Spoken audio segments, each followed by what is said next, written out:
Okay, U.S. President Donald Trump is at it again. As of yesterday afternoon, that's July 10th, he sent another letter to Prime Minister Mark Carney threatening more tariffs. So here's what he said.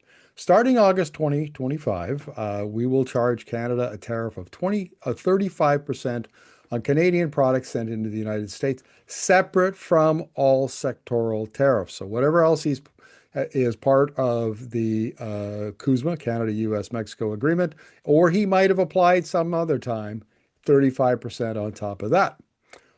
Or there'll be no tariff if Canada or companies within your country decide to build or manufacture product within the United States. Well, how nice of him. If we just send our factories and our plants down to the US, he'll take the tariff off. What a lovely guy. If for any reason you decide to raise your tariffs, then whatever the number you choose to raise them by will be added to 30 onto the 35%. So if we put on a 50% tariff on something as a retaliatory measure, suddenly now it's 85%. Boy, with friends like this, who needs enemies, right? Okay. So far, Prime Minister Mark Carney is downplaying this, as he has been. He's been trying to diffuse tensions, be tough, but still show that there's room for negotiation here. And he knows what he's dealing with. We've all seen the famous video footage from the White House, and this is a smart guy who's trying to negotiate with a dumb guy who thinks he's a smart guy. We get it. But and he tweeted, Carney tweeted out yesterday, something in the same. So Canada's position really hasn't changed much yet. We'll see how this goes. But I want to propose a solution. I want to propose a strategy here. And this originally came from an American economist that we interview here all the time, Ed Hurst. And I'll explain it in detail. It comes in two parts. So the first one is either turn off the power exports to the like electricity exports to the US or slap a big surcharge on them. That's number one. And with the power that we don't export, lure US data centers to Canada because down in the United States, they're desperately, they're expanding their AI industry, they're expanding their data centers. It's a huge draw, huge load on the US power grids. And there's a very good chance there's not going to be anywhere close to enough power. Great. We'll have them up in Canada.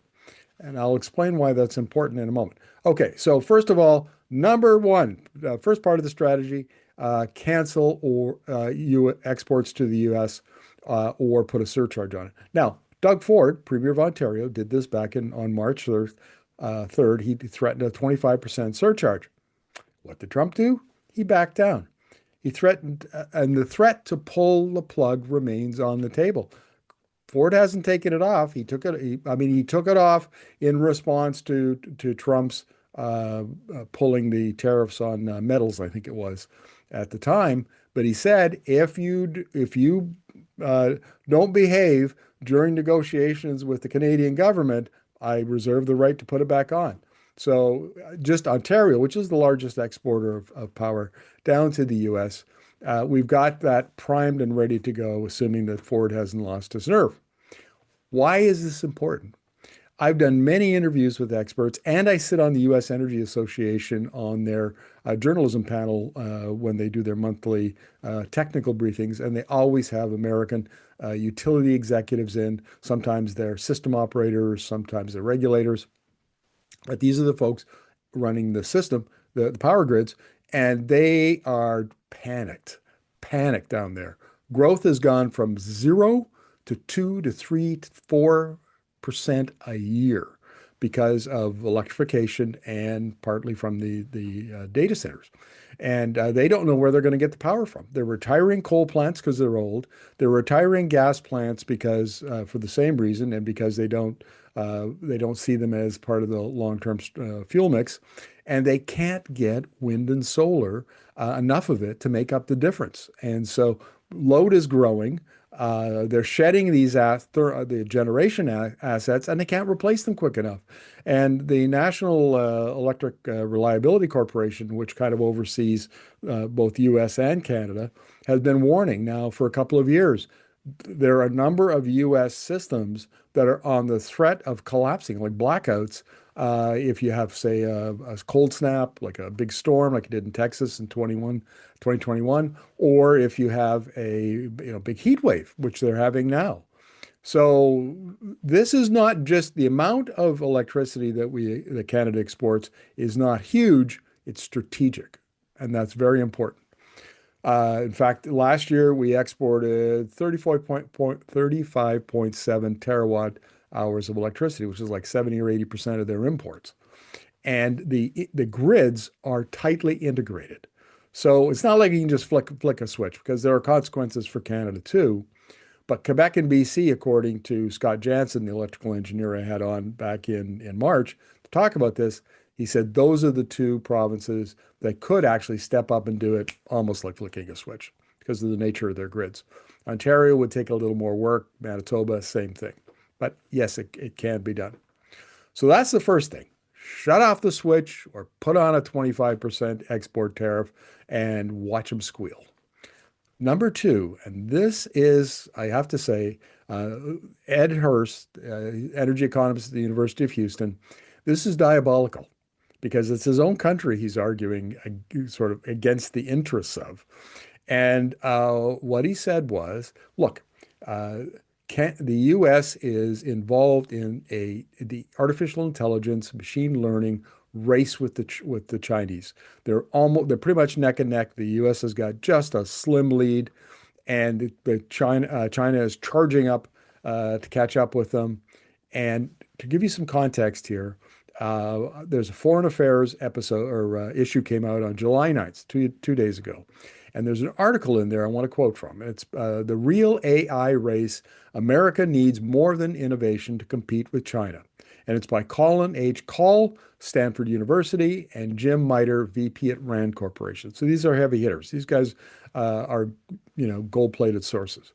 So what they're doing is they're competing on a number of fronts, pushing the technology frontier on AI, integrating AI into their militaries and intelligence agencies, diffusing AI across their economies. And just yesterday, ran a story yesterday, we're running today, and running one tomorrow on Saturday about AI into things like HVAC, into heating and cooling of buildings. It's everywhere. Power grids, cars, it's becoming a core part of the economy. And if you are not leading the race, you're losing the race. So this, as what these gentlemen said, is that this is a race for economic power, and the U.S. can't afford to lose it. So I quote, the challenge is to win not one definitive contest, but a multi-front competition whose outcome will shape the international balance of power. It's a geopolitical component to this. Navigating these deeply intertwined domains of technological and strategic AI competition demands that Washington adopt a holistic strategy. You've got to innovate, you've got to have the power, you've got lots of things. Without it, success in one race could create vulnerabilities in another. And neglecting any of them, risks irreparably weakening the United States global position. I, that's pretty stark and pretty straight to the point. That's how vulnerable the United States is around AI data centers and data centers in general. And the power grid has been identified already a long time ago, in fact, as a weakness as far as the United States expanding its AI industry. So I did a search, and just for AI-centric data centers, not the larger category, there are 11 of them planned, and their estimated load is 71 terawatt hours up to 85 terawatt hours per year, which is roughly double the amount of electricity that we export to the US. Take the Canadian exports out of the US electricity system, not only are you destabilizing grids, okay, because there have already been responses from various system operators, like in New York, that said if the Canadians turn off the switch, or even if they put on a surcharge and make a lot of the power uneconomic, we're going to have either larger bills, and or our grids are going to collapse. We're going to have blackouts. It's going to be chaos. So this is a really delicate moment for for the US. And so what Ed Hurst is saying is stop exporting to the US, start talking to these companies that are looking for locations for their AI centers, which are basically big buildings full of servers and connected to data trunks. Uh, get them into Canada. Use the power you don't send to the United States to serve those data centers, and you've essentially dealt two body blows to the American economy. And we probably would never have to do it. I mean, Trump's a bully. He backs down all the time. He puts a tariff on, he takes a tariff off. If you remember your grammar school and middle school days, this is the bully coming for your lunch money, and whoever doesn't stand up to him has to pay, but whoever does stand up to him doesn't have to pay, right? And so we go after the exports, the power exports, and we go after their data center industry. Lure it to Canada, announce it, do it. Have the prime minister personally lead it. Send his ministers out to talk to these companies. You cannot send a clearer message to Donald Trump. And I guarantee the phone in the Oval Office will be ringing hot from companies, and CEOs, his donors, complaining about what Canada could do, the damage it could do to this industry. So if we want to be tough, because it's pretty clear that this bully ain't backing down. We got to be tough. We've got to hit back. Here's a good way to do it.